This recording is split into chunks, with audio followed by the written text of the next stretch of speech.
In the rugged wilderness of northern Montana, where vast stretches of pine forest meet the endless sky, the town of Silver Creek, population 2,300, clung to life like lichen on a rock.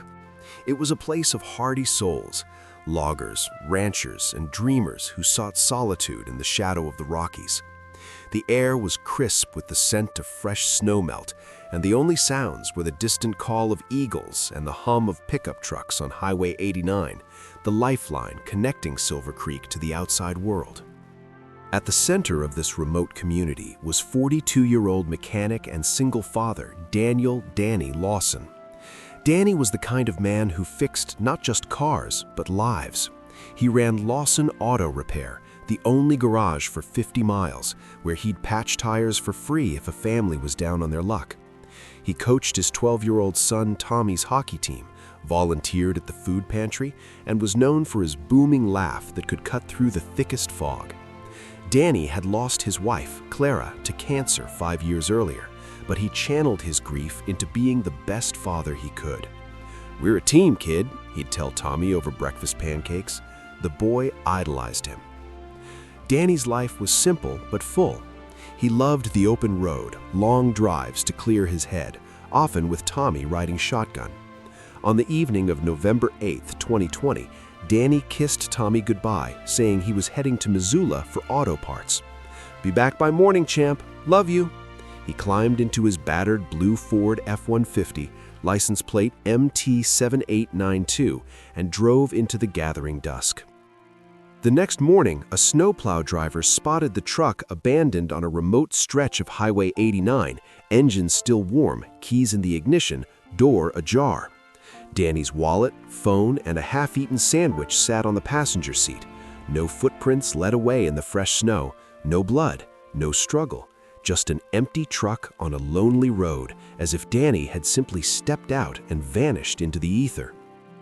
Sheriff Torres, a 39-year-old investigator with 16 years on the force and a personal stake in every case, her own brother had gone missing in these woods years ago, arrived at the scene by 9:42 a.m. She stood in the biting wind, staring at the open door. "This isn't a breakdown," she said to her deputy. "This is deliberate. Someone or something took him." The discovery of the abandoned car sent ripples through Silver Creek. Search parties formed immediately. Helicopters buzzed overhead. Dogs sniffed the frozen ground. But as hours turned to days, the mystery deepened. What happened to the driver? Was it foul play, an accident, or something more sinister lurking in the shadows of the Rockies? Sheriff Torres's team scoured every inch of the area. The truck was towed to the impound lot, where forensics revealed nothing unusual. No fingerprints besides Danny's, no blood, no fibers. The engine was fine, fuel tank half full. Danny's phone showed his last call at 8:23 p.m. to his son Tommy, saying he was running late but safe. The community rallied. Volunteers combed the woods for days, battling freezing winds and heavy snow. Tommy stayed with his aunt, clutching his father's hockey jersey, whispering, "Dad always comes back." Friends shared stories of Danny's kindness, how he fixed cars for widows without charge, how he organized fundraisers for Clara's cancer treatment. But as the search dragged on, dark secrets emerged. Danny had been in debt, $28,000 in loans from a shady lender in Missoula. He'd argued with his business partner, Victor Kane, over missing inventory at the garage. Victor had a history of bar fights and owed Danny money. Then there was Danny's old flame, Rebecca, who'd moved back to town 6 months earlier. Rumors swirled that they had rekindled something. Ethan, Danny's best friend, had seen them arguing in a diner the week before. Sheriff Torres interviewed everyone. Victor had an alibi, home with his wife. Rebecca claimed they were just friends. The lender in Missoula denied any involvement. Yet Torres felt the pieces didn't fit. "Someone knows what happened," she told her team, "and they're hiding it right here in town." As winter set in, the searches stopped. The truck sat in impound like a ghost. Tommy celebrated his 13th birthday without his father. The mystery of the abandoned car began to haunt Silver Creek, turning neighbors into suspects and trust into suspicion. 8 months after Danny's disappearance, a hiker found a clue: Danny's phone, shattered and buried under leaves 3 miles from the truck. The battery was dead, but forensics recovered deleted texts from the day before. One read, "Meet me at the old mill. We need to talk about the money," sent from Victor Kane's number. Victor was re-interviewed. He admitted to the meeting but claimed Danny never showed. He owed me, not the other way around, he insisted. But bank records showed Victor had deposited $5,000 the day after Danny vanished. Victor explained it as a business loan, but from who? Another twist: Rebecca confessed to an affair with Danny. "He was leaving town to start over with me. He had cash hidden. Someone must have known." The cash was never found. Sheriff Torres dug deeper. Danny had been investigating illegal logging in the area, a ring that involved local ranchers and the lender in Missoula. Had he gotten too close? A witness came forward, a truck driver who saw 2 men arguing near Danny's truck that night. One matched Victor's description. The town divided. Some believed Victor killed Danny over money. Others thought Rebecca staged it for insurance. The mystery deepened when Danny's body was finally found in a shallow grave 5 miles from the truck, strangled, wallet empty. But the killer's identity remained as elusive as the Montana mist. With Danny's body recovered, the case shifted from missing person to homicide. Sheriff Torres focused on 3 suspects. Victor Kane. His alibi crumbled when his wife admitted he left home that night. He failed a polygraph, but no physical evidence linked him to the grave. Rebecca. Her affair gave motive, jealousy if Danny backed out. Her car was seen near the mill that night.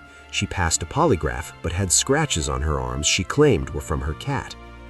The lender, Marcus Hale, a known enforcer with ties to illegal logging. Danny's notebook, found in his truck, had notes on Hale's operations. Hale had no alibi and threatened Danny on the phone weeks earlier. The investigation tore Silver Creek apart. Neighbors stopped speaking. Tommy was bullied at school. Kids whispered his dad was involved in bad stuff. The garage closed. The town's annual winter festival was canceled. Sheriff Torres received anonymous letters: "Stop digging or you'll end up like Danny." Yet no arrest was made. The missing clue, Danny's hidden cash or the identity of the second man at the truck, kept the case open. 5 years after Danny's disappearance, Tommy Lawson, now 17, became the face of the case. He started a podcast, Finding Dad, interviewing locals and sharing memories. "My father wasn't perfect, but he didn't deserve this," Tommy said in one episode. New leads emerged. In 2024, a former logger confessed to seeing Victor and Hale arguing with Danny near the mill, but the witness recanted under pressure. A dive team searched a nearby lake for the cash. Nothing. Sheriff Torres, nearing retirement, handed the file to a new cold case unit. "The missing clue is out there," she said. "Someone knows." Tommy's efforts kept the story alive. National media picked it up.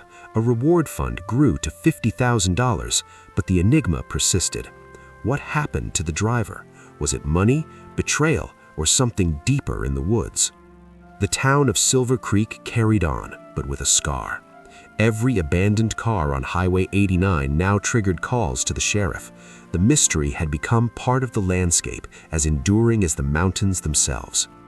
Danny Lawson's case remains unsolved. The abandoned car mystery has inspired books, documentaries, and countless theories. Some believe Danny staged his own disappearance to escape debt. Others point to Hale as a hitman. Victor and Rebecca left town years ago, their lives ruined by suspicion. Tommy Lawson graduated high school and became a private investigator. "I won't stop until I find what happened to my dad," he vows.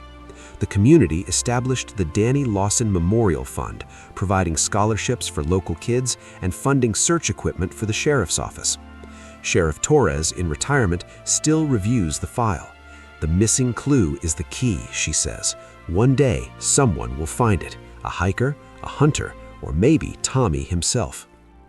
The abandoned car on Highway 89 stands as a reminder. In the vast wilderness, secrets can hide forever. But the human spirit, the drive for answers, the love of a son for his father, endures. The enigma of what happened to the driver may never be solved, but the search itself has become a powerful legacy of resilience and hope. As the sun sets over the Rockies, one truth remains. Some mysteries are meant to teach us, not to be solved. And in Silver Creek, the road less traveled still whispers Danny's name.